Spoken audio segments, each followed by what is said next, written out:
And hello, everybody. Welcome to an all new episode of Hollow Theater. As always, I am Dan Tartaglione, also known as D Tartag1. Joining me today is the original advocate himself, Scott Lingrell. How are you doing today, Scott? I'm good, Dan. I'm good, Dan. I wasn't one of the first advocates, but I've been there the longest, I guess, right? You've been here. So, we're going to talk a lot about, so for those who don't know, on Saturday, the PC is turning the ripe old age of 20. Uh, it's crazy to it's crazy to me to think that this organization has been around for 20 years. Like that's Long almost time, that's absolutely. yeah. Like I'm 38. It's been around since I've been I'm going to be turning 38 this year. It's been a lot it's been almost it's been long it's been here in existence for over half my life. That's crazy to me. It's So amazing. and there's players now that weren't alive when the game started or when the PC took control. Yeah, I mean, I'm working with Walsef, who teaches this as part of a school program, Mm-hmm. and sending him some stuff, and he's getting some stuff in the mail sent out on Friday. So it's absolutely amazing. So yeah, we're gonna talk a little bit about like the history of the PC. Oh, we lost Scott. There I am. Sorry.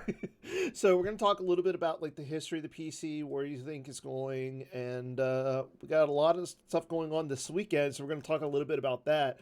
Ooh. But let's let Scott work on his lighting, uh, and we'll talk a little bit about like the history of the PC. So, uh, what? How did the PC start up? Like for those who don't know, who haven't been following it since day one.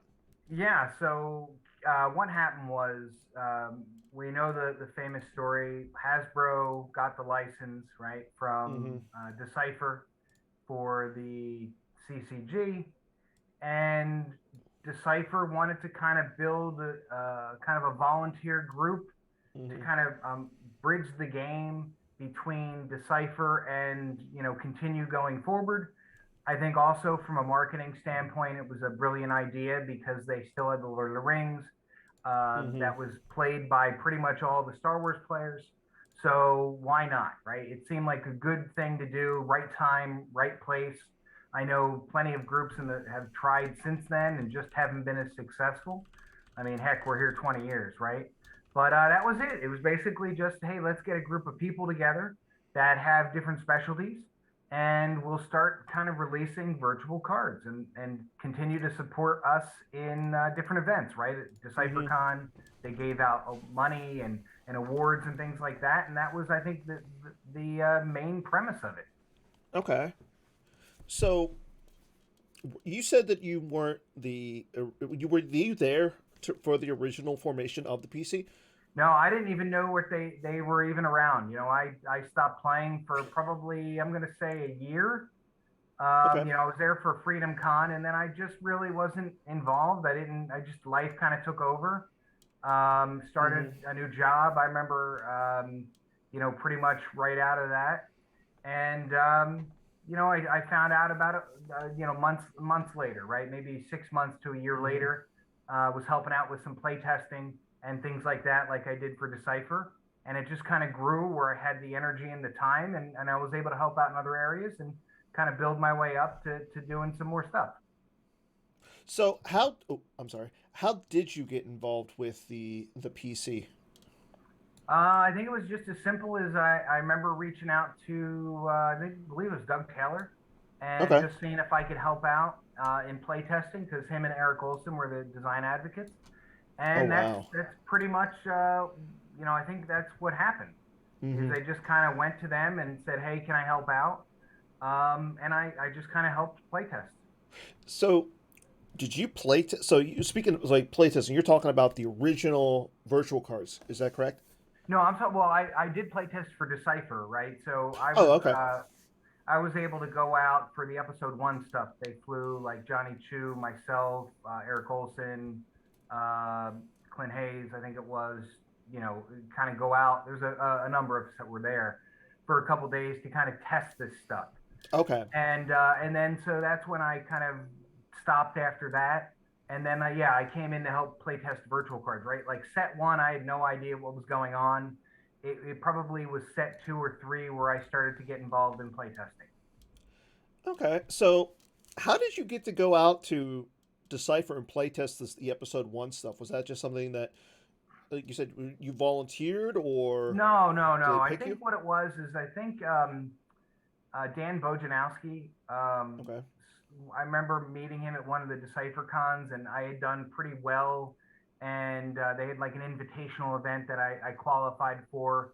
And I remember doing kind of well and kind of talking to him, and he was kind of impressed with some of the deck ideas I had. And I think that maybe when it came time, they added me to play testing.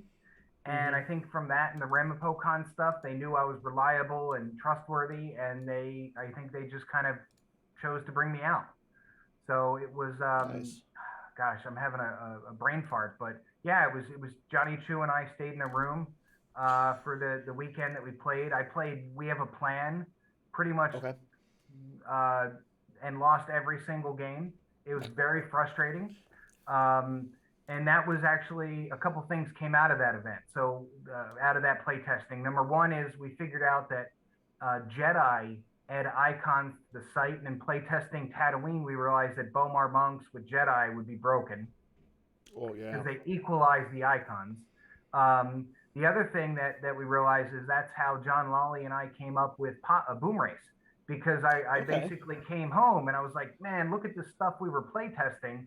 We were playtesting Rebel Strike Team that we love so much, and we were playtesting racing. And he was like, dude, Oh we need to put wow. this together. Yeah. And that's because of that playtesting what it was, and also because of how bad We Have a Plan was. That's why I designed one of the first virtual cards.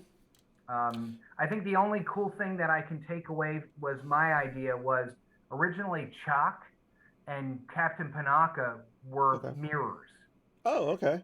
and P59, P60 didn't work. And the idea was our artillery would do 2 damage per interrupt, and Chalk did 2 as well. So I basically built a Chalk deck that would run, it would do 6 damage if you hit anybody. And they were like, yeah, it's a little too much. So they ended up tweaking him and I guess taking his text, putting him on P60, P59, and Okay. making Panaka still be unique, but the interrupts were down to 1/4 at a clip. Mm. So that was fun. Yeah, and just to think, like, we're still using a lot of those cards, like Chalk right now. We're seeing a lot of play with like Shadow Collective in the Yep. last year. Uh, Panaka maybe not so much, just because he hasn't really been. Yeah. I mean, if you want to run Panaka, you run the Protector of the Queen in WAP, Yep. or like you said, we have a plan. But it's funny to think like we have a plan was bad when it first came out, and it wasn't Horrible. really relevant until you created the virtual card for it. Yeah, and it's because I was sick of losing. And I remember because, and I lost every game that weekend because Mm-hmm. you couldn't deploy. And I remember Stephen Lewis and Clint Hayes were there too. And Stephen was playing Senate, and he was playing Dark Senate. And originally it wasn't add 2 to a drain; it was like add X as your politics to a drain. Oh God. It just was insane how good Senate was. And listen, Mm-hmm. you're testing stuff out, right? We didn't know the maintenance cards; they weren't tested at all.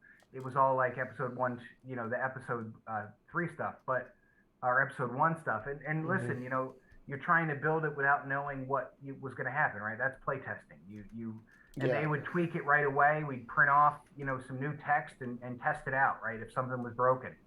But it was a blast. Had a great time. But yeah, unfortunately, we broke some stuff, which was fun.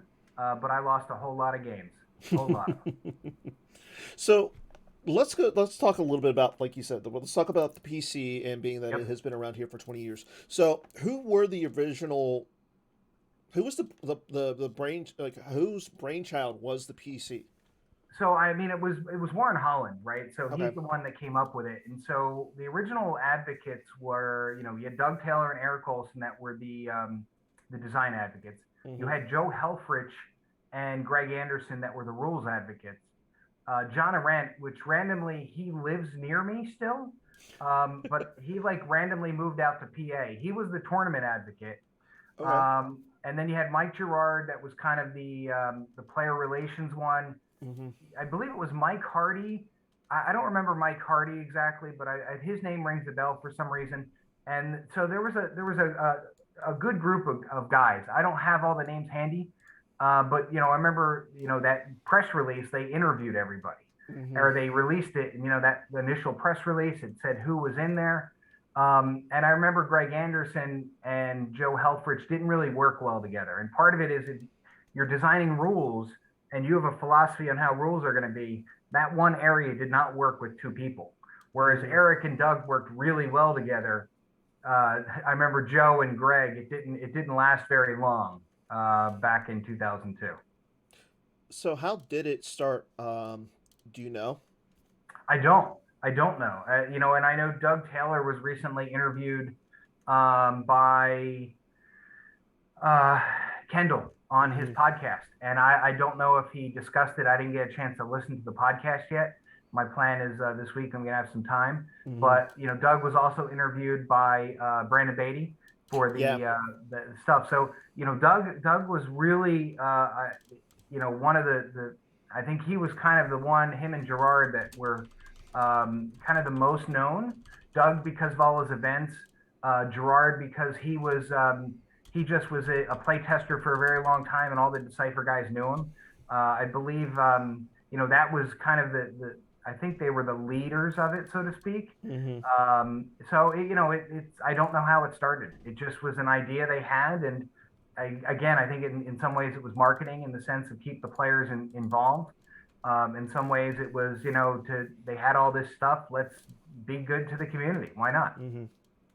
So you went to Freedom Con. That was the first event from the PC standpoint, correct? Yeah, yeah. It was actually technically a deck tech event.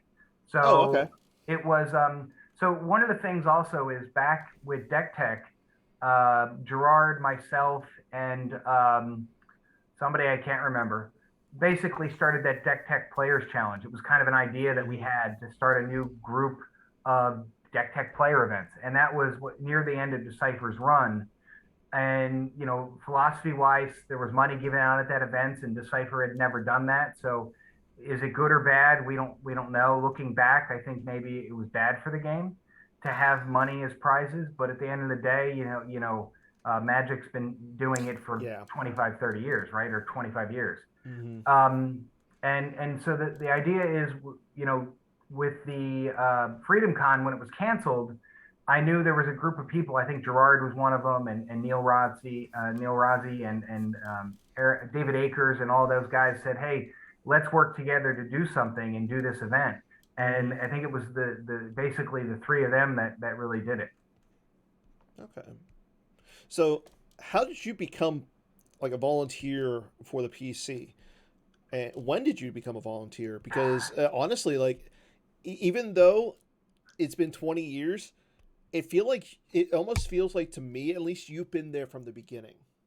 Yeah, and listen, I remember at one of the Decipher cons that I was a volunteer is when I found about the Luke and Veers virtual, right? So I remember Doug Taylor coming and say, "Hey, I want to show these to you. We didn't play test these," and I was like, "Oh yeah, obviously I didn't see them. That's cool." And he was like, "Yeah, we just wanted to do something that was a surprise, right? It's like once you know how the sausage is made, it's just not the same." And so that Mm-hmm. was the idea behind it is Doug wanted to kind of surprise the volunteers to come out with these cards. So, Okay. I just basically reached out and said I wanted to help out, right? I mean, there's always people that can help. And again, Mm-hmm. I was trustworthy, that the stuff wasn't going to get leaked. And so I just was able to be involved. So what did you start as? Like were Oh, you just part play testing. I just just play kind of testing? did play Wow. testing. Yeah, and then what happened was I helped coordinate like play testing. Hey, what cards need to be tested and what cards need to be Mm-hmm. that, and then I just kind of worked my way up, and then I helped design some cards, and then helped from there. It just kind of snowballed. Um, pretty much that's just how it started, just helping one thing, and it kind of blew up into all this. So when did you become the guy? So I became an advocate. Gosh, I'm gonna say, let me see in my notes here. Um, Give me a second. I, it it's been a long time, right? Mm-hmm. I started volunteering. I'm gonna say I think formally in like 2007. Okay. Before that, I was just volunteering and helping out. I think it became formal that I was like just kind of a part of the organization as like a lead volunteer around then. Um, yeah, something like it might have been. I'm sorry, Dan. It's all blur, but I'd say Okay. about maybe 2005, 6, 7, something like that. Mm-hmm. Um, because I'm trying to think when set. Yeah, I mean there were sets. I remember designing set 8, the original set 8, that was horrible, and set 9 that was completely overpowered, and doing some cards in like set 5, the original set 5, like Mm-hmm. in the set with Zuckuss and Misthunter. So I remember helping out a little bit, and it gets just kind of grew into something, right? If you're passionate about something, it works, right? So when did you become the main advocate and everything? Yeah, I'm gonna guess right around 2007, something like that. Okay. Yeah, and part of it was you had a lot of different personalities, Yeah. and they're looking back. There was situations where people left or people showed up, and you just gotta. It's a lot of personalities. Just gotta be there for everybody, right? Mm-hmm. And that's in some ways it's just keeping everybody together and going to the same goal of just being here for everybody. That's it. Okay. So in the 20 years that the PC has been around, what do you think the biggest thing, or what would you say is the biggest aspect from the PC? Would you say it's like, I know keeping the game around and just growing the community is a great thing, but besides that, what would you say that the biggest thing that the PC has done for this game? I looking back at the graphics, right? So originally, Jason Robinette was one of the original advocates too. Okay. So Jason Robinette, um, kind of, he did a little of everything, and so Jason did the graphics for the first virtual set, right? And it was Yeah, very I'm actually, boxy. Certain things we couldn't do, well, you know what? Let's and just show them to the people and everything. I don't know if anybody has seen these. I know somebody posted it. I know James posted this today on the Twitter and everything. But yeah, yeah. looking back at the first virtual cards from March 9th of 2002, like, It's amazing, right? It definitely is different than what you expected. And mm-hmm, you had he designed the first logo, which was like, the PC with I mean, that's what we did. We just kind of used what we could. And then over time, it got better, right? We had different volunteers that were graphically um, gifted, I guess you could say. And I remember, I think the biggest thing is we made the first kind of templates that matched the cards, mm-hmm, right? And that was done. It was really awesome to have that. yeah, Um, and it just got better where it wasn't exactly the same thing, but it was close. And then over time, at one point, we had a graphic designer that left, and we found a way to make them a little bit better. And I actually designed them myself one time. And then after that, we had Ryan Ritter that came in. We had Jeremy Gardner that came in. mm-hmm, Obviously, we had some of the Europeans that came in, yeah, and it just got better and better with everything. And now the place we're at now at the end of the line with Christian, yeah, it's and the high res project we're doing, mm-hmm, it's just fantastic, right? And so Kevin gets to do his stuff, and he doesn't have to deal with the minutia of doing the sets anymore because Tomas and right before where we're at now, it was Tomas and Kevin, yeah, and they basically did their thing, and now we had Christian come in and kind of do it on his end, and we have Ronnie that helps out behind the scenes, and other people too. But I think that's the biggest thing is it looks legitimate, and I yeah, think what is it that there's always a saying, act like you belong, right? Mm-hmm. If you want to get into a movie theater, bring in a ladder and no one's going to stop you because everyone thinks you're there to do construction, right? True. Or, so that's the thing is if it looks good, it gets a lot more, you know, credibility. And I think, Mm-hmm. listen, we're a volunteer group, right? Some people don't realize how much work goes into it. Yeah. And I'm sure Decipher would admit it. We put a lot more, I think we put more care in now than because we have the love for it to do Mm-hmm. that, right? So even proofing, like proofing was kind of it wasn't really there, right? From Decipher. You look at the old cards and there was no real guide. And we've had a great proofing guide since Paul Bansel and Shusky did it like Mm-hmm. 15, 18 years ago, right? And that's still being followed to this day with Chris kind of heading up that. So it's 100 people that have been able to 200 different people, 300 different people that over the years have left their mark on it. And I think the graphics was the first part of that. That and the proofing, making everything Yeah. beautiful, is really that was I think the biggest thing that gave us more credibility. Like I think once we had the graphics done at Lucasfilms, especially, and Lucasfilms, Decipher, all realized that it's not a just a. This is something that's going to stick around, because notice we were able to use cosplayers. We were using, for example, like the first cosplayer image I want to say was Galen Urso and Juno Eclipse. Yeah, yeah. Like those were given out, and they're wonderful images. They're like beautiful.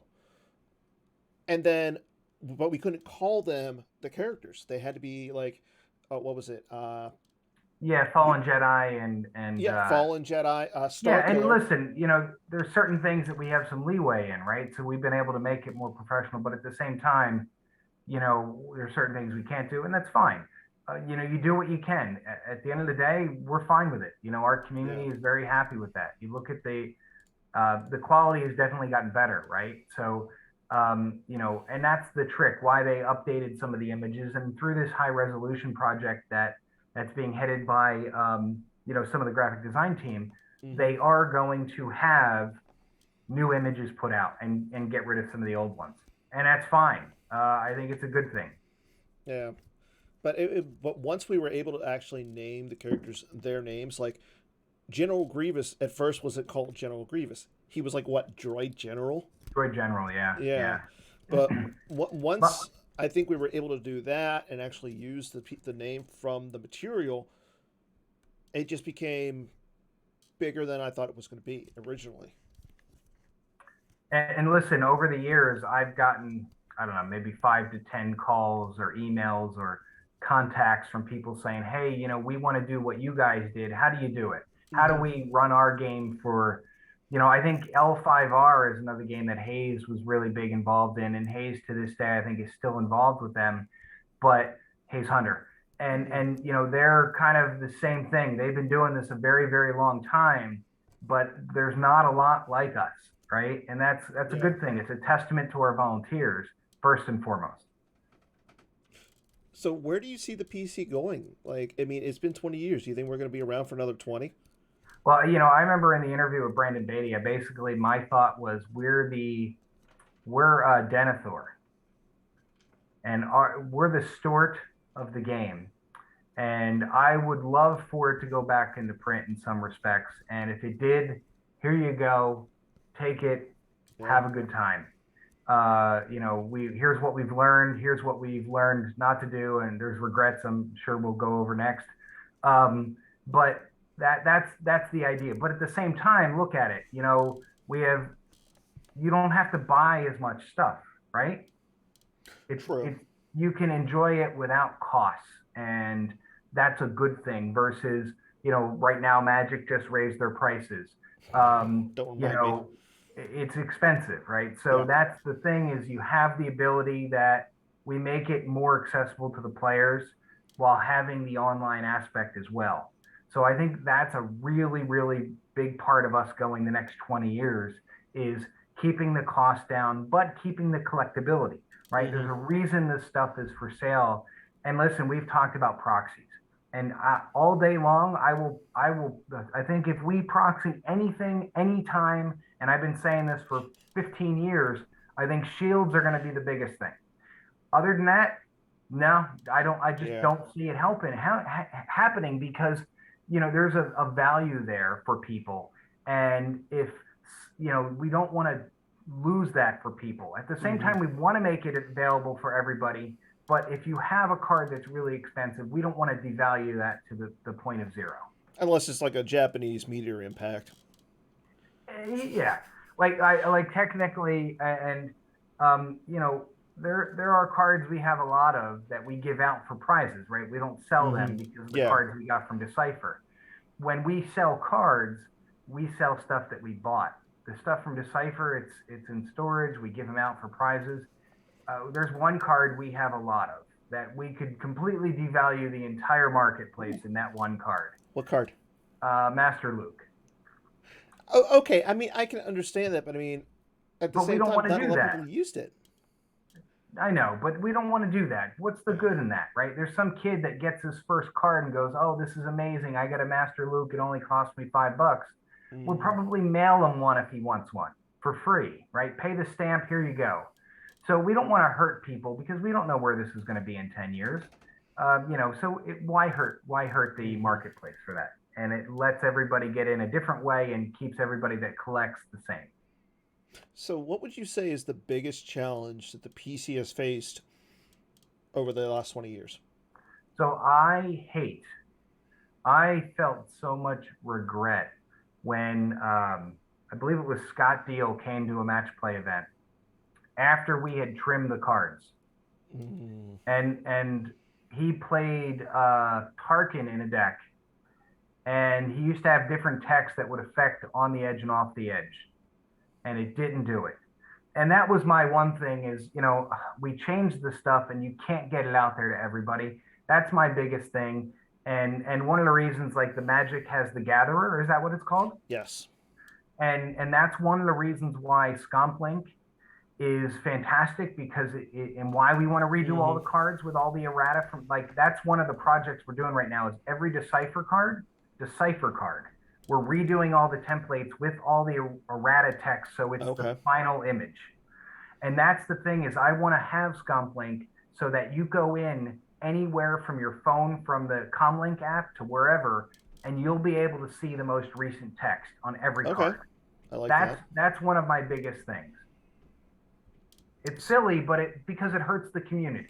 It does. I can see it. Like, especially, like, say if we had what, a few erratas right before uh Endor, or was it Worlds? I forget which one it was, but and it's like I have to make sure all the game text is real, like it's like legitimate, versus me just bringing a deck from home. Like, I just have it already built. It's been built for like the last 6 months. Right. But I mean, I can see that aspect. Like, if you want, if, like you said, we had a uh, oh crap, I can't the R word that nobody wants to talk about at this point. Yeah, the thing we did back in what, 2012? Yeah, Was it it was no, 2012? it was like, I want to say it was like 2014, Okay. because it was after I got to California. Because I remember Yes. playing Okay. at an event, at a SoCal event, with like older cars. Like, I know Cam, he hosted an event. It was all the older stuff, because losing to those little walkers from Lightside was just annoying. ATRTs Yeah, or RTATs or whatever they were. yeah, Yeah, yeah, those yeah. things were stupid. So, and But here's the thing, right? Yeah, but uh, you know, it's things are going to happen eventually again, but mhm, you know we know so much more that we're doing right now, right? I mean, think of how much better it is, and there's always little nuances that I hate personally. Like, I hate Treva Home, or not Treva, who's Harkstep V. I yeah. remember during the reset, I wish that's the one card I wish we would have canned, because I hate non-location activation. It's just my one of my nitpicks, right? So you don't But like Walkling? No, actually, I don't. I hate it. Security And I precautions? love Eric, and I have a card I showed him at the NPC. I have one that he signed that he showed a friend that he met there. Uh-huh. And so I don't like it. It's the way I am, right? It's just my nitpick, right? Everyone's going to have their thing. Yeah. I try to be more conservative in design because I was insane. I literally was like, let's design a 15 line card. Why not?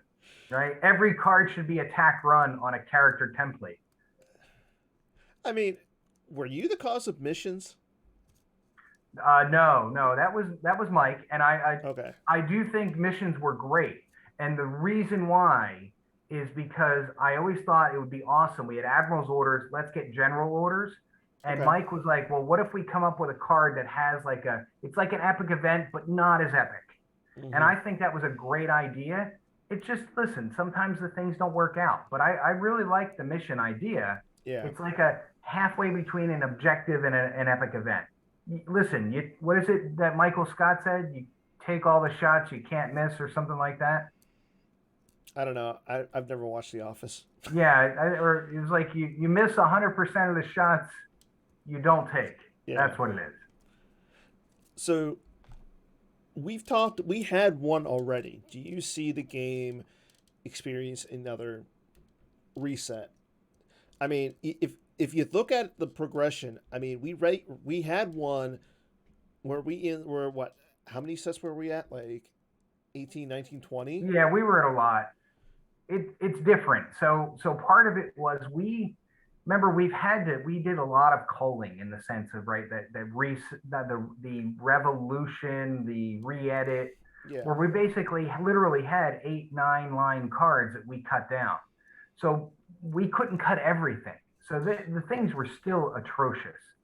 So realistically, of that base set, yeah, maybe 50 of those cards don't make it the next time we do a reset, and maybe there is a reset in 5 years. But I think what Chris has been doing and the community has been doing with GEMP of being able to just let's just edit something. If we screw up, we edit it, Yeah. and that's one of the benefits of the technology getting better, right? If everybody is ingrained in going on their phone and checking a card instead of looking at the card, it'll help. But yeah, I mean, we're always going to have that problem, Yeah. whether it's a reset or an edit, a Reddit,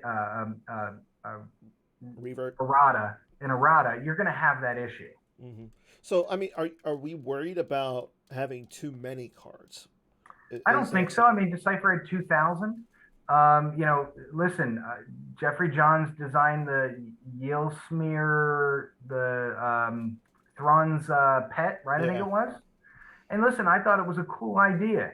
I made cards that weren't played as much, but you're going to have cards that are going to be niches, right? Um, so I think there are rooms to have cards that maybe they're not going to be in every deck, but Mm-hmm. they're not going to affect the meta very much. That's fine. And it's cool when some cards that you don't see very often, like Chalk, like you're going to have cards that people are like, oh man, with the new starting interrupt, what Cloud City or mobile site, right? I've been starting the Yeah. two invisible hand sites, or not the invisible hand sites, the First light. yeah, the first light cards in a deck. It's cool. You don't see that very often, except for the No. objective.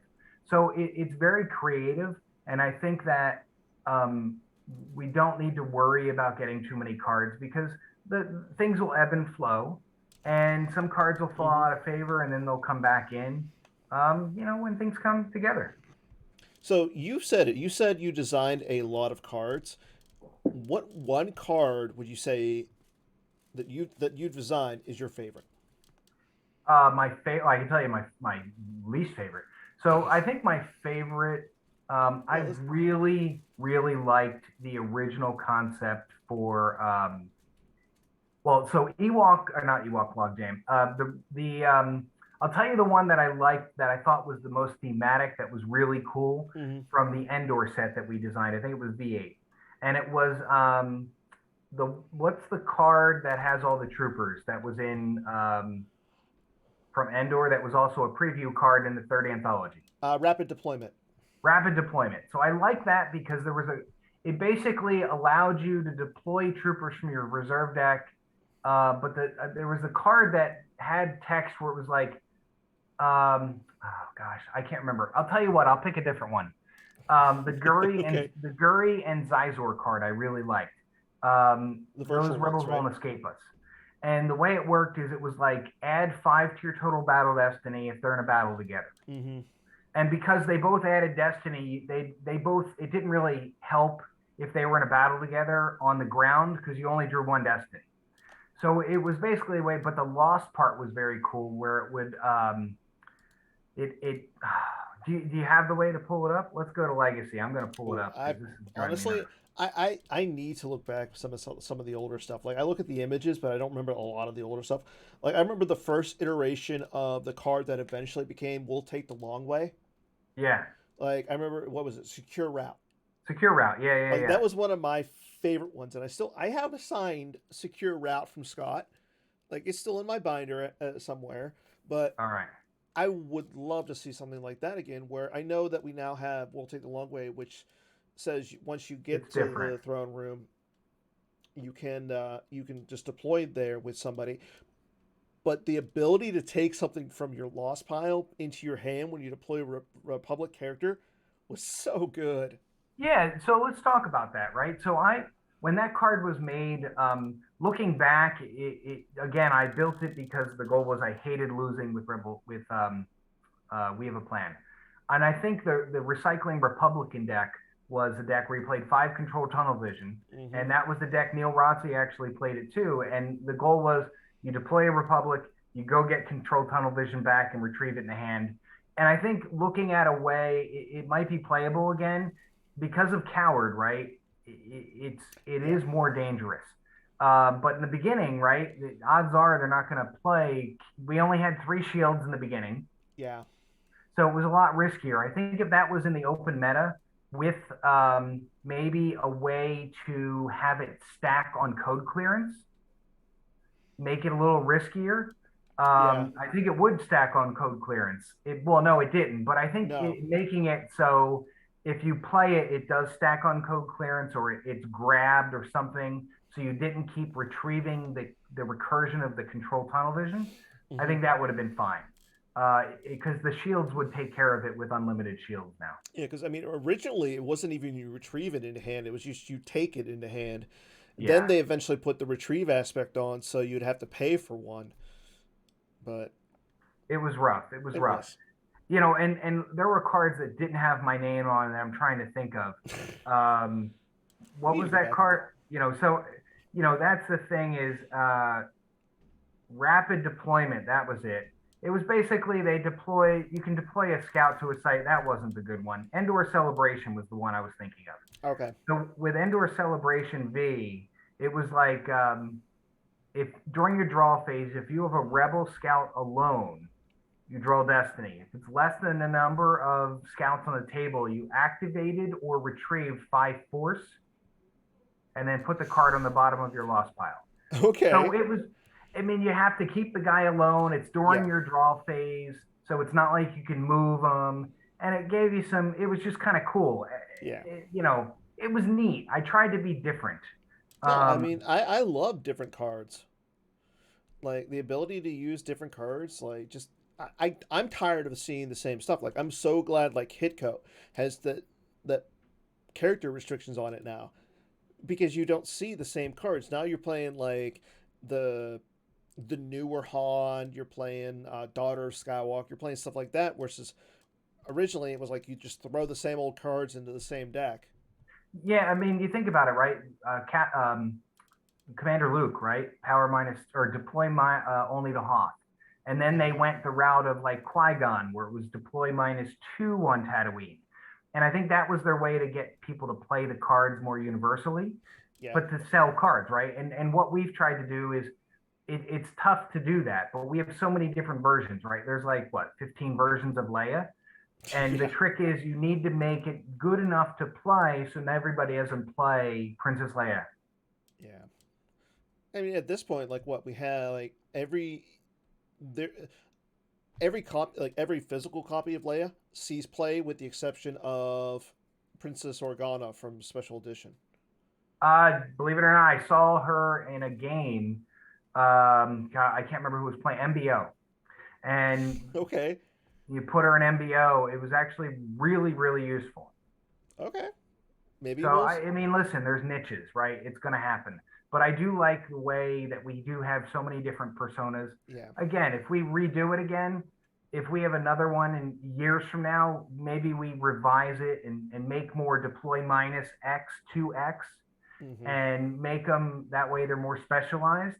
But whatever design wants to do, Yeah. they're doing a great job. We've been here 20 years. We can't really we've learned a lot and We have. you can only keep learning. We have. Well, hopefully we have another 20 years with the PC. But yeah, let's. But yeah, it's always good to look at the past and everything and just remember some of the stuff that we've been through over the last 20 some years. But let's talk about what's currently going on in the PC and the Star Wars CCG world because believe it or not, there's going to be a lot going on this weekend, and we got a lot going on right now. So, first things first, again, this weekend is the PC20 event. It is the six-game Swiss Open Strength of Schedule tournament that's going on this Saturday. There's two groups going to be going on. These are Eastern Standard Times for everybody. Group A is going to start at 7 a.m. Eastern. Group B is starting at 3 p.m. If you are playing on it, please make sure that you get your deck list out to deck lists at StarWarsCCG.org on Friday night at 7 p.m. Eastern. And then we're going to have the winner of Group A will face the winner of Group B within 3 days of Saturday. So Sunday, Monday, or Tuesday. We'll make sure that game is streamed. It's only $5.20. And then today is the last day to enter. So if you haven't signed up for the event, today's it. As of this show, we have 46 players signed up for it. Scott, I don't see you on there. No, I won't be able to. See, that's disappointing. I know. We need to have you at more events. I go when I can. I'll absolutely be doing what I can now. But there are a lot of big name players signed up for this. Chris Kelly is going to be representing the Advocates as you're not showing up. Jerry Napolitano is going to be running the event during Group A. But Chris Kelly is going to be representing you guys. Greg Shaw, Justin Miyashiro, Drew Lichtenstein, who recently won the FPC, Hall of Famer Justin Desai.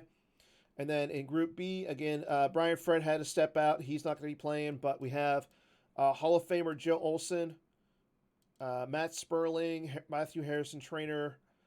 Brad Reinhold just came off second place at the Indoor Grand Prix. Bill Kafer, who is having one insane year. Bill is running Group A, and Jerry's going to be running Group B. And then we have four players who are currently signed up and say that they can play at any time. Nice. So, but that's what's going on this weekend. Right now, if you've been on GEMP, the Road to PC20 is currently being played. Tom Struthers is currently in first place at 130 points. He has played 50 games and this has been a week-long event. So he's played over at least 50 games in this format. That's insane. But rounding out the top 5 are Brad Kipple, who's played 41 games. Brad Reinhold, who's played 47 games. Again, insane number. Dr. Torch, who's played 41 games. And then Justin Desai, he's in 5th at 28 games. But, I mean, the man has only lost 5 games. And then Matt Thornton has 36 games himself. Like I said, this is a week-long event, and people are playing insane number of games in this event. Am I in there at all? Let's see. I'm probably post 30. You have played 9 games. Okay. You are sitting at 5-4 and 35th place. There you go. I played 6 games and sitting at 5th or 52. So I'm just happy to get my 6 games in. And nice. Over 103 people have played at least 1 game in the event. That's crazy. That is. And then on top of that, again, the retro event is still going on. Oh, that's the Retro League. I'm sorry. The Retro event with Johnny Chu and Justin Desai in first and second place at 11-1. Casey sitting at 11-1 as well. Matt Harrison Trainer sitting at 9-3, and Steve Baroni at 9-2. I like that. That's a bunch of old school players running at the top five. Nice. So that event is going to be going on through May, and then Oh also wow, look at that. Pistone's 8-1. Pistone. Yeah, 10th place. He hasn't played enough games right now. Oh wow, but 8-1. That's old school players are bringing it back. Yeah. Like, have you been playing in this one? I have not. No. Oh, okay. I was gonna say because I'm looking for you right now. No, I'm not in there. I'm not in there. Pistone will carry it for me. And then also in May, the OCS returns for the season 1 qualifier. So make sure you guys are ready for that. Season 2 will be starting in June. Also, the best virtual card image bracket is still going on. We're in the top 4. Darth Vader, Betrayer of the Jedi, our number 1 seed, is facing Luke Skywalker, the Last Jedi. And then after a lot of upsets, Din Djarin and On the Verge of Greatness are in the other match. Who do you think is going to take this one down, Scott? I think Verge. A lot of people are saying Verge, but so beautiful. It is. So right now, just a quick update. Vader is leading Luke 46-37 votes, and if you scroll down just a little bit, you can see that Verge is beating Din 48-18. So Verge is looking pretty good. Yeah. Like, I can see it at least getting to the finals, but then who are you gonna take? You're gonna take Verge over Vader? I just love that look. I do. I mean, I'm gonna say this: Verge has the advantage of being 2 images. Two sides, yeah. So, but even like the Wookiee Homestead card, it's just beautiful what the graphics team has been able to do. It just everything looks fantastic. Yeah, I mean, and just to think, these were the first 2. Yeah. Oh, the one in your left hand is actually the AI. Yeah, the AI, but then and that was everything. The model or the person that played Black Leader, Julia, and we have a couple cards that that she was on. It's beautiful cards, just well done, and then the foil versions look amazing. Yeah, I was going through stuff, and I was like, going through and organizing my stuff before I move, and I was like, wait a second, I remember Brian Fred sent me these recently or last year at some point. I'm like, okay, let's get into some swing and a miss, and it's a hit. Are you ready, sir? I'm ready. Got 4 questions for us. Let's talk about these ones. The first one is, you got over or under 20 different deck types will be played this weekend. I'm going to go over. Absolutely. Okay. And we're so everybody knows, like, we're going to count, like, communing is different. So Obi-Wan, Qui-Gon, and Yoda, there's 3 different communings. Obviously, with the Skywalker saga, there's the 3 different types. Same with the Sith epic event.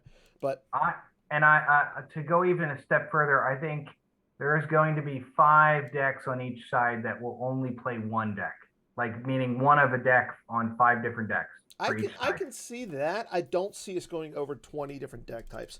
Okay. I mean, light side is still kind of it's not as good. I don't know. I mean, the deck I beat you with the last time we played in the I really like that Stacks deck still. It's been playable. Bill's telling me to play some games. No, I mean, don't get me wrong. I like, that Stack deck. I'm not going to remember that. I don't remember that at all. But Saga, like the Skywalker Saga is really good. I mean, once they got Pol Massus, it seems like it's really good. The new effect, really good. I mean, but at the same time, like, I think we're going to see a lot of Qui-Gon community. I think we're going to see like a lot of the Anakin version of that deck. I don't see a lot of like the Rey version. Same with like the Sith Sith event. There's not a lot of the Dooku version of it going around just because it's not as good as the other two. Right. It's going to take time to also find out, right? People aren't playing as much. The meta adjusts quickly, Mm-hmm. but I think some of the stuff with the new stuff out there, they're just not trying it because they're maybe afraid. Maybe they're holding it Yeah. back. And like I know a lot of people like Agents of Black Sun, but it's a deck that has like runs a little bit of risk on Gemp. Hunt Down V look really good right now. I think Hunt Down V is a little bit better than Hunt Down, but that's just a personal opinion. I don't I know. want to see I want to see the Maul deck come back, right? Because there's it's obviously a coin flip matchup in the sense that there's like half of the matchups are going to be horrible. But if you get the right bracket and you're sitting at a drain of 4 or 5 and they Yeah, can't, you can disrupt them. I want to see that come back with the Revenge of the Sith. I would love that. I've seen a lot of Watcher Step. Like it seems like everybody's playing either Skywalker Saga or Watcher Step. I've been seeing the communing a lot. I've Yeah, been seeing a lot of the Luke effect versions, lots of different versions, just using the site, using Hitco, using the epic event. I've seen a lot of that. okay. Okay, well, we'll find out Saturday. It's On definitely going to be a hit. Okay. Uh, two or more people will go 12-0 in the May AOCS. Miss. We're done. It's not happening anymore this month. The Ooh. meta is too non-adjust. It's not known enough. I think it's going to be a miss. You know, I could see some people doing it. Like, if you got to think about it, like, how many people have done it recently?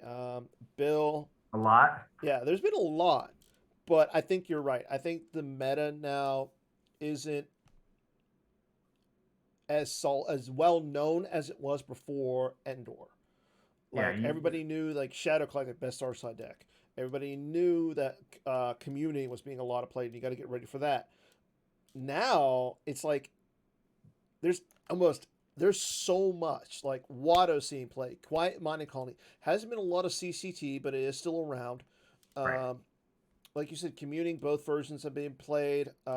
Rescue the Hunt down. Princess. I've seen a lot of hunt down too. Yeah, I mean, I would still. I mean, I'm seeing less Shadow Collective.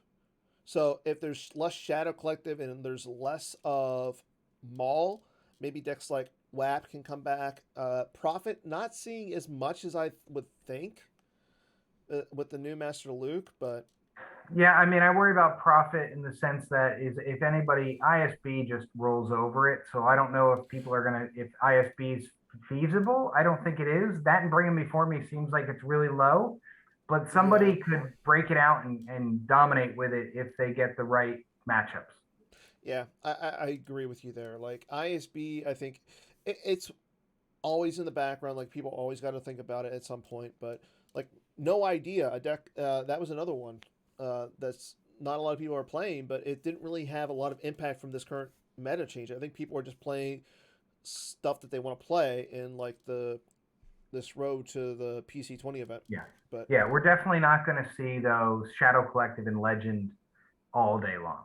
I hope not, because if I'm going to be streaming all day, I want to see different stuff. I want to see colorful new stuff from the newest set.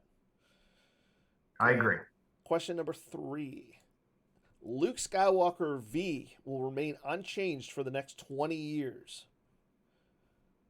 So again, I'll show. So right off the bat, Luke Skywalker V, he's literally done the same thing for the last 20 years. Yeah, I'm gonna make a well, he doesn't look like that. No, he doesn't, but he looks a lot better. Yeah, I mean, I actually don't like Vader because again, I'm more conservative. I don't like all the manipulation. But I think Luke is. I'm okay with it. I think it will be the same. It's definitely going to be in the next base set. I think Vader will be in the next base set whenever that happens down Yeah, the road. It's going to be around. uh, Absolutely. I agree. And like, I think Obi-Wan V is going to be around for a while. Vader's going to be around. Luke. Like, Well, remember it used to be Plo Koon yeah, V, yeah, and they put him to Obi-Wan to make it a little more, a little more mainsy to stop ever from using different Obis. true. Yeah, and that's the thing is, if there's ever a thing down the road again, they can adjust that, right? They can do a lot of things, but I Yeah, think those two cards are going to be in forever. Why not, right? yeah. And Ryan in the chat is saying we got to keep that attack run text. I agree. Like, I want to see an MBO deck. It's so cool on the new Oh, the interface attack of run on GEMP. Luke. Yeah, Yeah. like Well, it's this is so a good cool to way see to just the little animation on the new GEMP. that. Not only that, but remember the deck where Jared blew up two Death Stars in one Yeah. game, in one turn. Ever since then, Jared's been on like a hot streak. Yeah, that was So it. That was the I catalyst. think that was, yeah, I think you're right. That was the catalyst. Okay, last question of the night. Scott, you will be actively involved in the PC for the next 20 years. Or 20 years from now.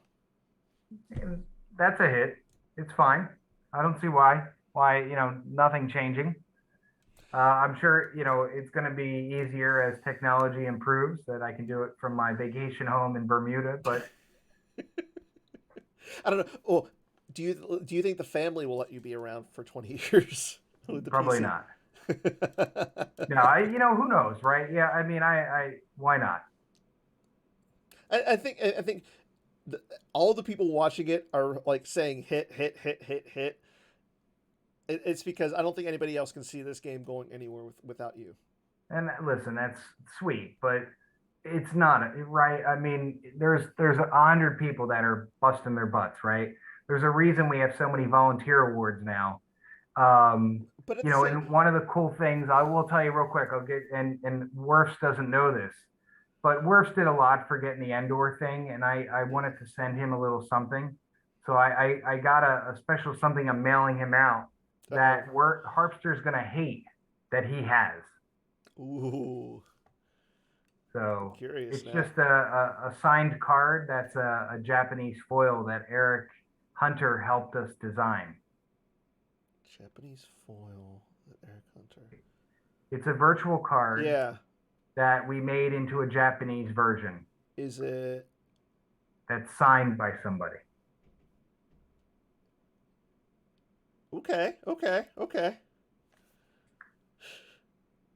So, well, Yeah. I guess, yeah, I'll Yeah. tell you later.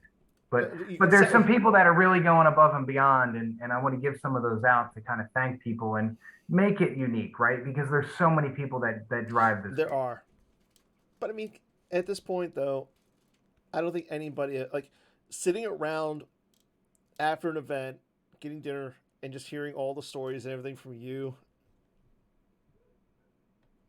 It's really good. There's a lot that I don't even remember, right? It's like, Yeah. I've forgotten more about than most people remember in a sense. But listen, it's a lot of fun. It's all about you guys, um, and it's cool. So I'll just tell you, it's a Japanese Mara Jade.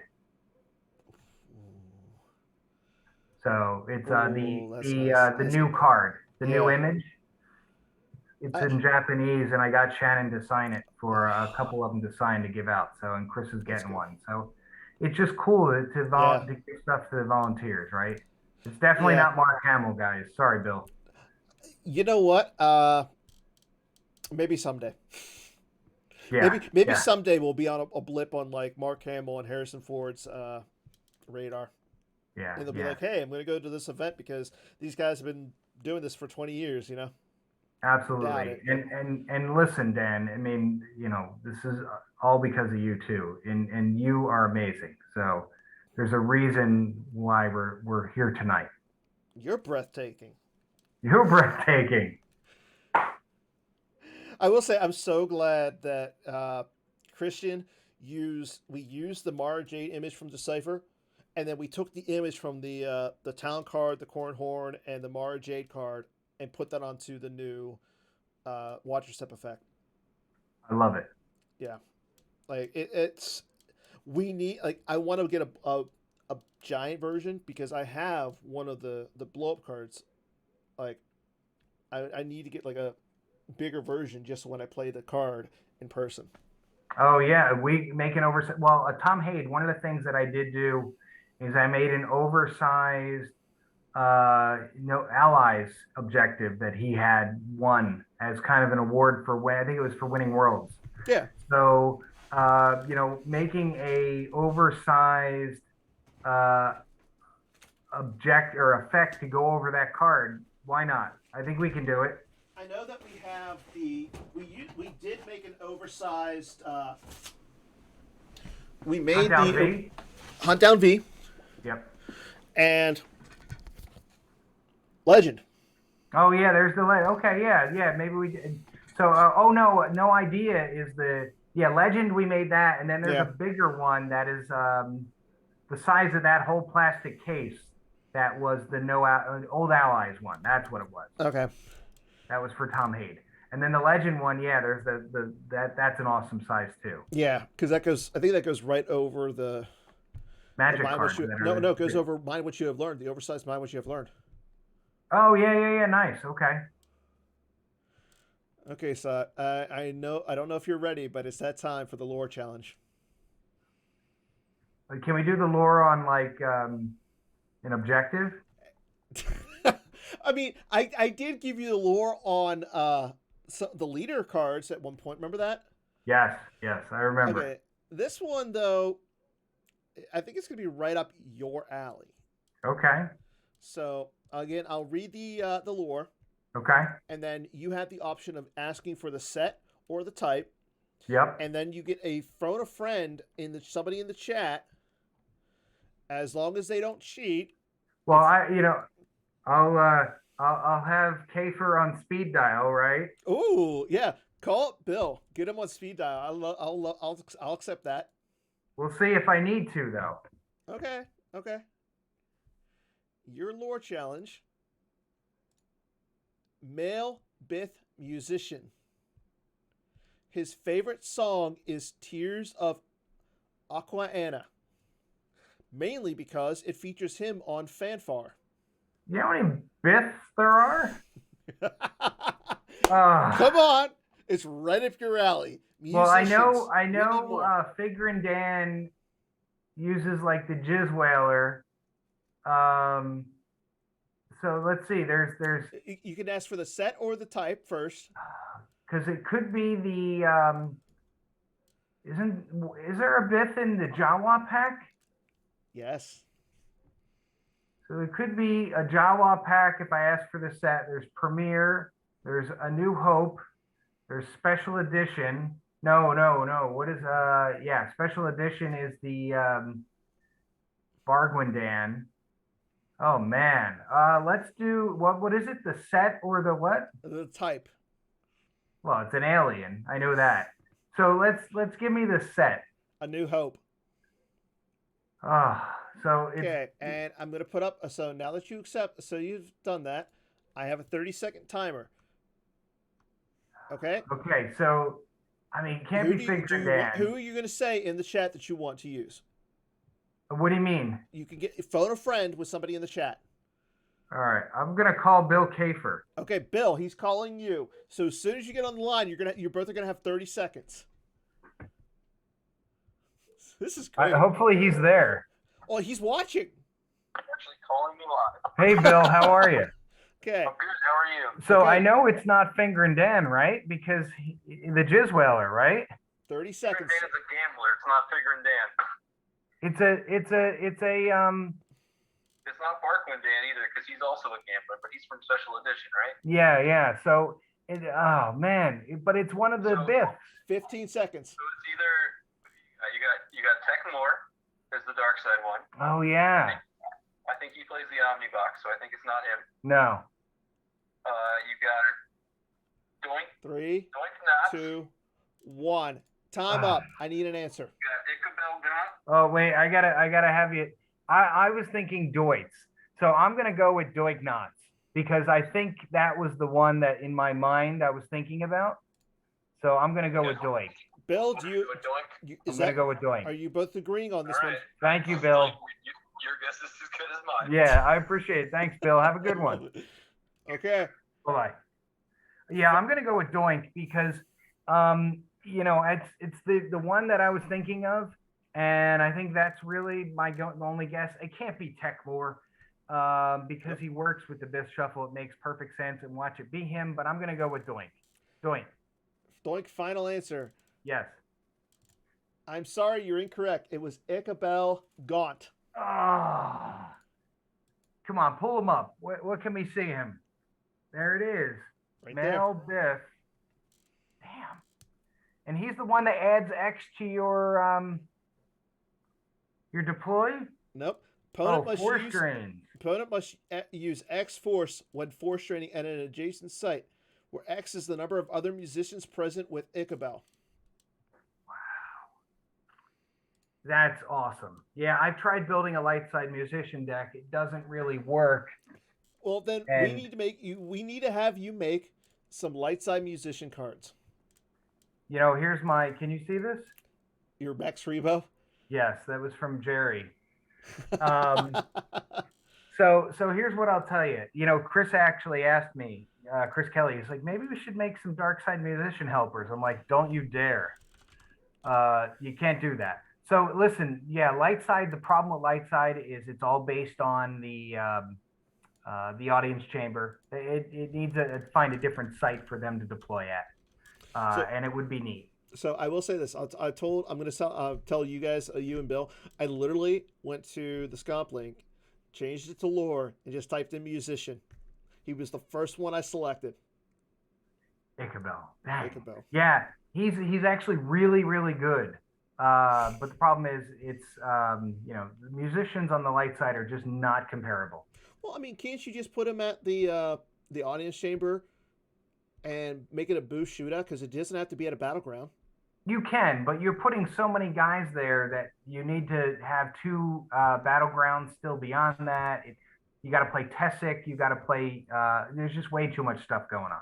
That's fair. Plus, the combo card is really good. Yeah, and I think we should make it on Maz's planet. Yeah. That would be cool. Or make the band from The Mandalorian. Have it be that bar that blew up. Bar that blew up. They basically had another cantina that blew up in The Mandalorian show. And there were some band members in there. I think. And the Boba Fett one. Or Boba Fett. Yeah. Sorry. Yeah, Boba Fett. Yeah. So that wasn't the cantina, but it was another one on Tatooine. Yeah. That could work. That could work. If anybody cares enough. I mean, at this point, I wish Chris Kelly was watching because he has some good ideas.